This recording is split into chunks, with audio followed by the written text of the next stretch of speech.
Today, I want to answer a very simple question. If your goal is to build long-term wealth, not by trading, not by investing in whatever is the hype today, what should you actually own? The goal of this video is not to crown a winner for next month or the year afterwards, but it is to understand what type of economic exposure each fund gives you.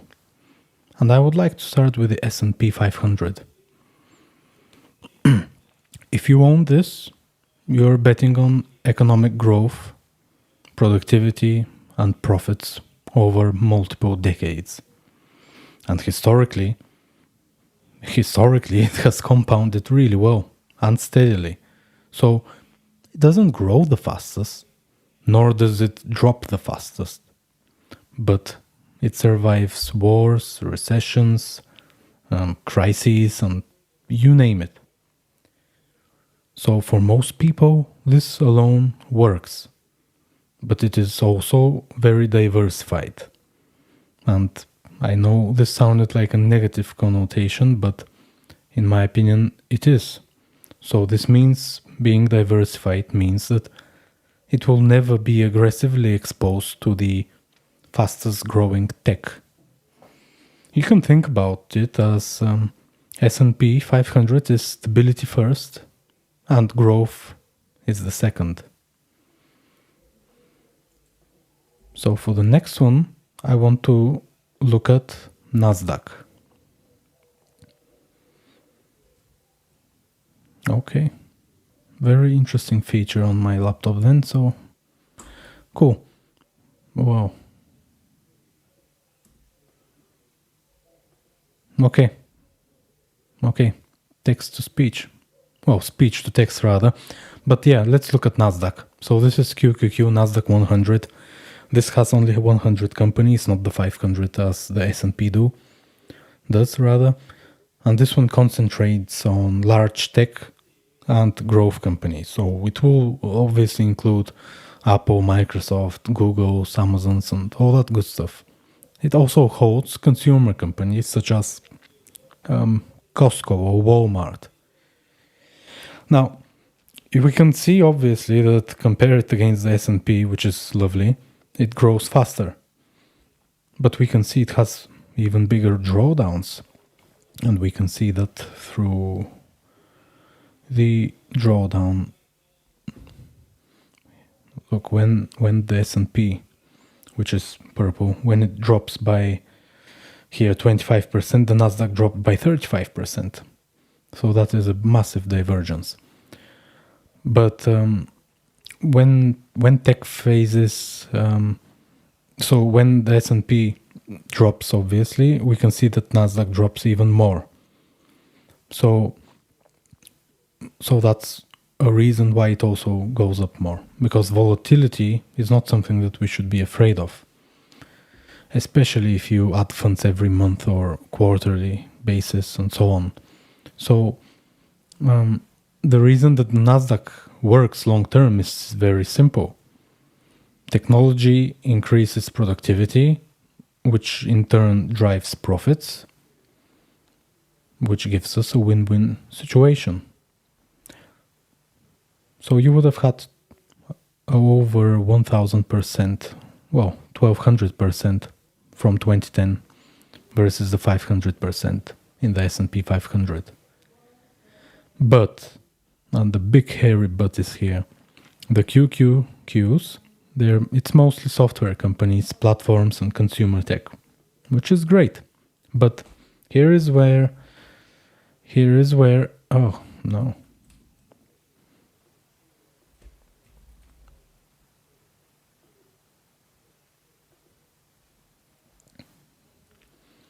I should have done this beforehand. Nevertheless, this is where the SMH becomes interesting. This is a semiconductor ETF. So this is not applications, platforms, or any sorts of brands. These are the physical foundations of the digital world. So every AI model, cloud service, electric vehicle, mobile devices, anything, anything. It runs on chips. So I like to think about it as no chips means no progress. It's that easy. So SMH owns the entire ecosystem. The fund has NVIDIA, AMD, which are designers of chips, but then you also have Intel and TSMC, and these actually manufacture the chips. We also have equipment companies like the beloved ASML and many others. We've got the DRAM companies, SK Hynix, and all that. So let me be clear first, because it looks very nice when you see 2000% gain, but the truth is SMH is very volatile. So when the market crashes, let's come and see this. When the market crashes, it crashes faster than anything else out there. So faster than the S&P and QQQ. So this is not something you want to buy and when it's down you sell at a loss. No. The trade-off is that when demand for compute comes back, this index, a fund rather, it recovers faster because nothing can replace them. Where is the example where S&P went down by 15 or 25%? I forgot where it was exactly, but we can see something here. Here we had the S&P down 21%, Nasdaq down 31%, SMH was down 40%. So we have, look at the green. The green is the SMH. On average, it has 44% drawdowns, which is, let's be honest, it's not for the people that have fragile hearts. And let's get back to the change. So we saw that it's volatile. We understood the trade-off, and what you win in return. And we mentioned that it recovers faster because nothing can replace them. And I want to give an example, or two rather. So Google can design their own chips, and they do. Amazon and everybody in the world design their own chips as well. But in the end, only Taiwan Semiconductor can build them. And another example is that NVIDIA currently they design the best GPUs, and TSMC build them.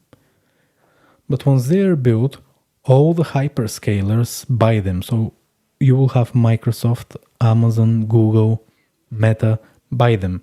And they have to compete against each other. They have to rent them out to customers. So they are fighting against each other on who can get the highest profit margin, which is going to be lower because of the competition. The semiconductor industry, is more monopolistic. So the winner will take most. We have an example of NVIDIA holding around 90% share of the market. Yes, we have AMD as well, and we have Broadcom that make the custom chips, but NVIDIA has 90%. So this is a very interesting market. So this is not about predicting next year, as I mentioned. It's about long-term wealth. And in my opinion, you do that when you own the bottlenecks and the things that the world cannot function without. So, in my view, semis are that bottleneck. AI, automation, the defense industry, healthcare, energy, everything is built on chips. So they all converge here. And I want to close this out now. In summation, markets don't care about politics. They care about productivity. So productivity today runs on compute. And compute runs on semiconductors. So you do not need to predict the future. You need to own what the future cannot function without. This is why I love SMH, and there are other ETFs that follow the semiconductor space. So for long-term wealth building, it's brilliant. And you should like it too. When you have spent some time understanding what the companies do, how they do it, and why we cannot live without them, you should believe in that as well. Unless you believe that we will become cavemen again. In my view, the next decade, 2 or 3, we will need more chips. And of course, Nvidia or AMD, their GPUs might be obsolete because quantum could come, for example, but they will be in the ETF. Chips, doesn't matter what type they will be needed, whether quantum chips or general purpose computing. It doesn't matter. Thank you, take care and keep safe.